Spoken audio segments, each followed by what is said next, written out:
Governor, the Government Accountability Office, the nonpartisan, bipartisan unit, issued, and I believe they're going to be testifying later on today on a panel, they issued several reports warning that taxpayers are not receiving a just or fair return for oil and gas leases in the Gulf of Mexico.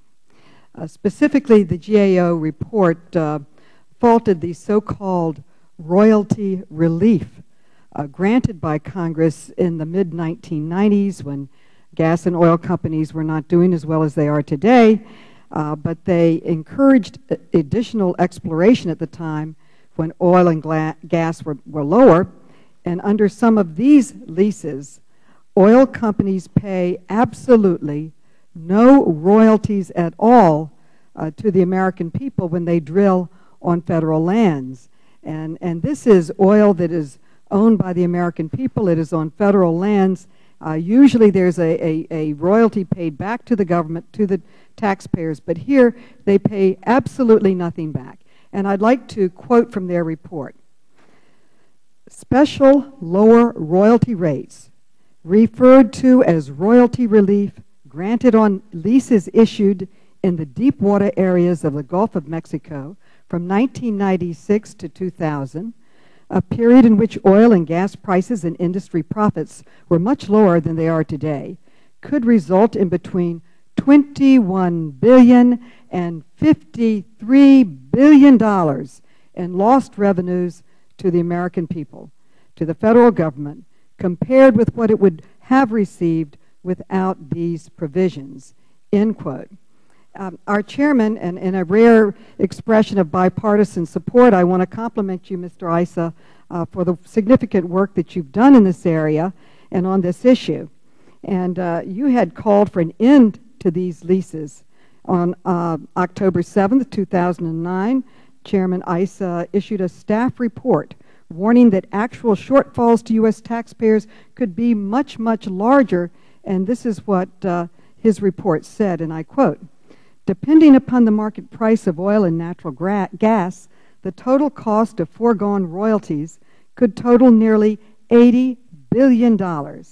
Oil and gas royalty payments represent one of the country's largest non-tax sources of revenue.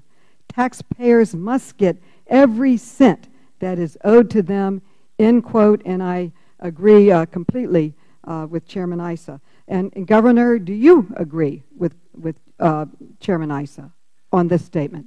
Ma'am, I can tell you that we're very familiar with this, in that for more than 50 years, the rest of the country has been sucking the Gulf dry, and we get nothing.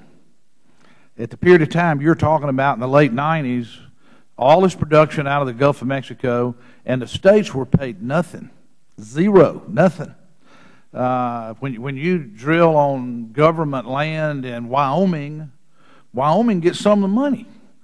But fortunately, in the last administration, this was changed. And we're going to start on a little stair-step basis getting a little bit of the royalty, and ultimately, maybe by 2017 or something, the states will get a legitimate fair share of the royalty. So I am very sympathetic to the royalty owner, because we feel like we should be considered royalty owners too, and that the federal taxpayer and the taxpayer in Mississippi both ought to be getting a fair royalty for the production of oil and gas, or if it's coal on land or whatever.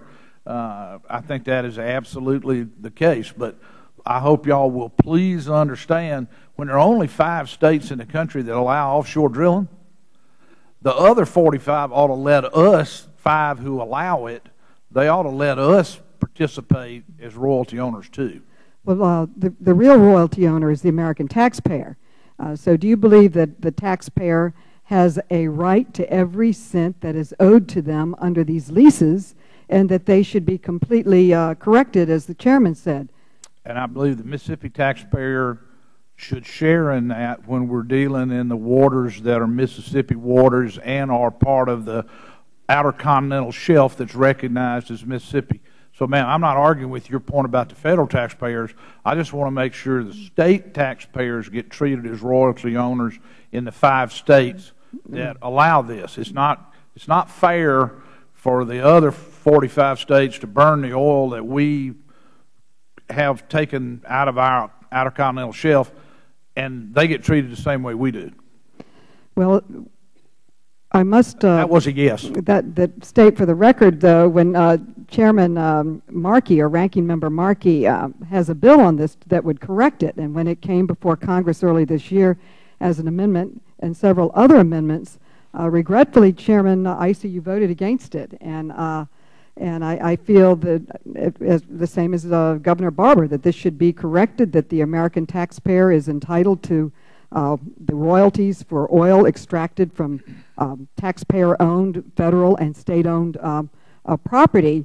And I hope that you will join with us in a bipartisan way to correct this going forward, so that there is fair treatment to the states and to the government and basically to the American taxpayer. So I hope you'll join us in correcting that.